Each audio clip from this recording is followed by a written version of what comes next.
মাধ্যমিক এবং উচ্চ মাধ্যমিক পরীক্ষা দুটোই হয়ে গেছে। এখন আপনাদের সামনে রেজাল্ট, তার জন্য আপনাদের 3টে মাস অপেক্ষা করতে হবে। তারপরে আপনাদের নতুন ক্লাসে ওঠা, নতুন কোর্সে ভর্তি হওয়া। কিন্তু সেই রেজাল্ট বেরোনোর পরে আপনারা কিন্তু পেতে চলেছেন সরাসরি প্রতি মাসে 30,000 টাকা। কারা কারা পাবেন, কিভাবে পাবেন, সে সম্পর্কে বিস্তারিতভাবে জানানো হয়েছে। মাধ্যমিকের রেজাল্ট বা উচ্চ মাধ্যমিকের রেজাল্টের উপরেই ডিপেন্ড করে আপনারা কিন্তু এই টাকাটা পাবেন। আপনারা কত পার্সেন্টেজ নাম্বার পাবেন, কোন কোর্সে ভর্তি হবেন এবং কিসের জন্য পড়াশোনা করবেন, সেই সমস্ত কিছুর উপর ভিত্তি করে রাজ্য সরকার এবং কেন্দ্রীয় সরকারের তরফ থেকে আপনাদের সকলকে কিন্তু দেয়া হবে এই টাকাটা। ছেলে মেয়ে সকলেই কিন্তু এই টাকা পাবেন, শুধু ছেলেরা পাবেন মেয়েরা পাবেন না এমন কিন্তু নয়। সমস্ত ক্ষেত্রে সবার জন্যই কিন্তু এই সরাসরি নতুন প্রকল্প আছে, তার সাথে বেশ কিছু নতুন ইনফরমেশনও কিন্তু দেওয়া হয়েছে। আপনারা রেজাল্ট বেরোনোর পরে যদি এখানে অ্যাপ্লাই করেন তাহলে কিন্তু আপনারা পেয়ে যাবেন এই টাকাটা। তাহলে বর্তমানে কারা কারা অ্যাপ্লাই করতে পারবেন, কোথায় অ্যাপ্লাই করবেন এবং কি কি সেই প্রকল্প, সেই সমস্ত কিছু নিয়েই কিন্তু আজকের এই সম্পূর্ণ ভিডিওটা।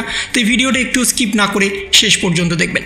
দেখে নিন, পশ্চিমবঙ্গ সরকার এবং রাজ্য সরকার কেন্দ্রীয় সহায়তায় মাধ্যমিক এবং উচ্চ মাধ্যমিক পাস কলেজ পড়ুয়া ছাত্রছাত্রীদের জন্য মোট 30টি স্কলারশিপের ঘোষণা করা হয়েছে। এই 30টি স্কলারশিপে আবেদন করলে আপনারা 5 থেকে 1 লক্ষ টাকা পর্যন্ত পেয়ে যাবেন। কি কি সেই স্কলারশিপ? প্রথমেই আছে নবান্ন স্কলারশিপ, যেটা সম্পর্কে আপনারা সবাই জানেন, 10 থেকে 15,000 টাকা বছরে পাবেন। স্বামী বিবেকানন্দ স্কলারশিপ, যেখানে আপনারা বছরে 12,000 টাকা পাবেন। তার থেকেও কিন্তু আপনারা বেশি পাবেন যদি আপনারা পিএইচডি করেন বা অন্যান্য কোনো কোর্সের জন্য ভর্তি হন, সেক্ষেত্রে কিন্তু 12,000 টাকা নয়, সেক্ষেত্রে আপনারা 30,000 টাকাও পর্যন্ত পাবেন। এসসি এসটি ওবিসি স্কলারশিপ, যেখানে আপনারা 4,000 টাকা এবং অন্যান্য অনেক সুবিধা পাবেন। মেরিট কাম মেন স্কলারশিপ সংখ্যালঘুদের জন্য, যেখানে আপনারা 6,000 টাকা স্কলারশিপ পাবেন। কন্যাশ্রী প্রকল্প, যেখানে আপনারা 25,000 টাকা এককালীন পাবেন। প্রারম্ভিক scholarship, Ananta matric scholarship, GP Birla scholarship, Priyamvada Birla scholarship, Jagadish Chandra Bose scholarship, Alo scholarship, Sitaram Jindal scholarship. এই সমস্ত স্কলারশিপে আবেদন করতে গেলে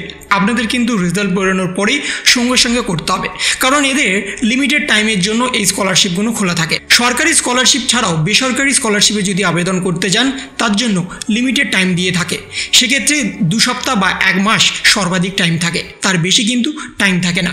তাই আগেভাগে যদি আপনারা এই স্কলারশিপ সম্পর্কে জেনে থাকেন তাহলে কিন্তু আপনাদের অনেক সুবিধা হবে, কারণ রেজাল্ট বেরোনোর সাথে সাথেই সঙ্গে সঙ্গে কিন্তু আপনারা অ্যাপ্লাই করতে পারবেন।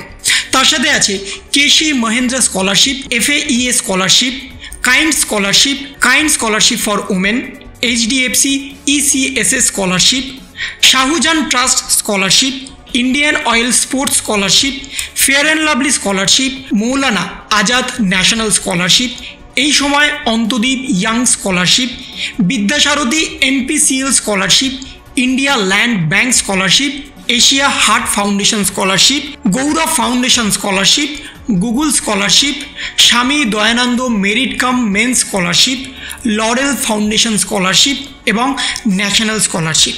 এই ন্যাশনাল স্কলারশিপের আন্ডারেও প্রচুর স্কলারশিপ থাকে, যেটা কেন্দ্রীয় সরকারের তরফ থেকে আছে। সেখানে আপনারা পোস্ট ম্যাট্রিক, প্রি ম্যাট্রিক সমস্ত স্কলারশিপের জন্য আবেদন করতে পারবেন। এই ন্যাশনাল স্কলারশিপের আন্ডারে প্রায় 15টা স্কলারশিপ আছে, সেখানে আপনারা চাইলেও কিন্তু আবেদন করতে পারবেন। আপনাদের ন্যূনতম 40% থাকলেও কিন্তু আপনারা এখানে আবেদন করতে পারবেন। কিন্তু কারা আবেদন করতে পারবেন, কিভাবে আবেদন করতে পারবেন, সেটা আগামী ভিডিওতে আপনাদের সামনে তুলে ধরবো। কিন্তু যদি আপনারা এই স্কলারশিপ সম্পর্কে আগে থেকেই যদি নোট ডাউন করে রাখতে পারেন তাহলে কিন্তু আপনাদের আগামী দিনে সুবিধা হবে। রেজাল্ট বেরোনোর সাথে সাথে আপনারা অ্যাপ্লাই করতে পারবেন এবং এই স্কলারশিপের লাভ নিতে পারবেন। অন্যথায় এই স্কলারশিপ কিন্তু আপনাদের হাতছাড়া হয়ে যেতে পারে। শুধুমাত্র সরকারি স্কলারশিপের ওপরেই কিন্তু তখন আপনাদের ভরসা করতে হবে, কিন্তু সেই সরকারি স্কলারশিপ অনেকে পায়, আবার অনেকে পায় না। এই সম্পর্কে হয়তো আপনারা অনেকেই অবগত আছেন। তো এই ছিল একটা ছোট্ট ইনফরমেশন আপনাদের সকলের জন্য। যদি আপনাদের ভিডিওটা ভালো লেগে থাকে তবে লাইক করুন, শেয়ার করুন এবং অবশ্যই সাবস্ক্রাইব করুন। তার পাশাপাশি আপনার মতামত কমেন্টের মাধ্যমে জানান। ভালো থাকুন, সুস্থ থাকুন, ধন্যবাদ।